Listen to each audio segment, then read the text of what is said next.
1894, Nicholas Alexandrovich Romanov ascended to the throne as a result of his father Alexander III's death.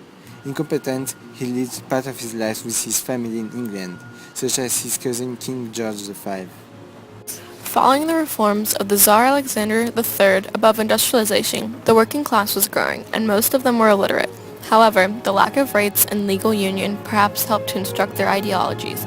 Thus, some believed that intellectuals manipulated the masses, but even Lenin didn't believe to see revolutions in his lifetime. On the other hand, even if the industrialization was growing, Russia's economy was basically agricultural. Most of the Russians lived on direct exploitation of the land. However, there was vast difference between the regions of the world, especially in Poland, because Russia's power wanted to punish them for their desire of independence. One might argue that the Russo-Japanese War caused the revolutions of 1905. The Tsar Nicholas II believed a short war with Japan would increase nationalism. However, it was disastrous for Russia. He was humiliated by this tiny country. Her naval forces had been destroyed, while all the railroad systems, which had increased in the second half of the 19th century, was used for the transport of military goods, which kept the cities from receiving food. It created food shortages and inflation, thus famine spread throughout Russia. In January 9, 1905, Father Gapan drew a petition and tried to explain the Tsar the circumstances in which they lived, because it was common belief that the Tsar was unaware of the hardship that they experienced.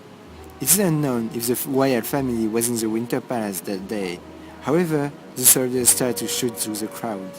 The number of deaths varies between less than 100 to thousands, according to which source is believed to be more accurate. What is sure is that this day began to be called Bloody Sunday, and that it destroyed every last support to the Tsar, and caused the Revolution of 1905. The Revolution of 1905 was a series of strikes, peasant riots, terrorist actions, and etc. The most extreme revolt was a mass strike in St. Petersburg. The autocracy was faced with a challenge it barely survived. Two options were open to it: military repression or concession. For several reasons, such as fear of military rebellion, the advisors of the Tsar eliminated the first choice. Then, the October Manifesto, signed on October 17, 1905, or the 30th in the Gregorian calendar, created the Duma, a sort of parliament that didn't have any power over foreign policy, the budget, or government personnel, and would be dismembered by the Tsar multiple times to create a majority in his favor. When in June 1914 the Archduke Francis Ferdinand was assassinated, Austria asked an ultimatum to Serbia, certain that they would refuse, and then declared war. Russia decided to protect this small country, their little brother, thus entering in war. World War I broke out when Germany, afraid of Russian mobilization, attacked Russia, whose ally, France, and also entered to war. Germany then invaded Belgium, without paying attention to Great Britain's warning, believing that they would not enter the war. The Tsar Nicholas II believed that he had no choice. However, he could have avoided the war, jointly with the other leader. At first, Russia entered strongly in the war. The Duma declared full support for the war. However, they weren't prepared to fight against such power. To make things worse, they didn't have any good commanding system. Despite huge loss, they kept Germany from entering in Russian Poland until 1915.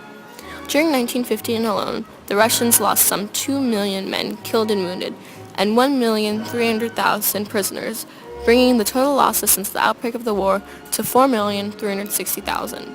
The Russian Tsar put all his attention on the war and showed little care for the people who believed that he was too unrelatable.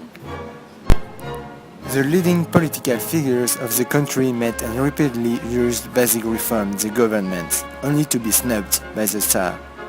Alexandrina, Nicholas' wife, convinced, together with Rasputin, the Tsar to be commander-in-chief of the army. Rasputin, a rude but holy man, was protected by the Romanov because he was saving their first child. However, the nobility did not know about it, and sought to lose confidence for the Tsar because of this man. However, Tsar Nicholas II was not prepared to be commander-in-chief and could not speak to his army. Moreover, he could not even pretend that the Russian losses were not his fault anymore, because he was the commander-in-chief of the army. Moreover, people believed that bureaucrats were the enemies and were afraid of spies. Alexandrina, a German noble, was thought to be a German spy. When in February, people stopped the train where the Tsar was and forced him to abdicate the throne, and the throne was left vacant because no one wanted it. Thus, the revolutions were an accident. A soldier in Irkutsk was asked to go to Petrograd to help put down the revolutions that were starting just after the New Year's Eve in 1917. When in March 15th the revolutionaries won, it was a day of celebration, with national hymns in the street and red soldiers. It shows how the Tsar was not liked by the people. Just after that, they received a telegram sent by Kerensky to relieve all political prisoners. Even if some events were independent of the Tsar's will, Nicholas Alexandrovich Romanov could have saved the throne if it was his supreme objective. His basic fault was his stubbornness to keep autocracy in Russia and not listen to the crowd. All of his attempts to gain support failed because his reforms were too liberal for the conservatives, but not enough for the middle class.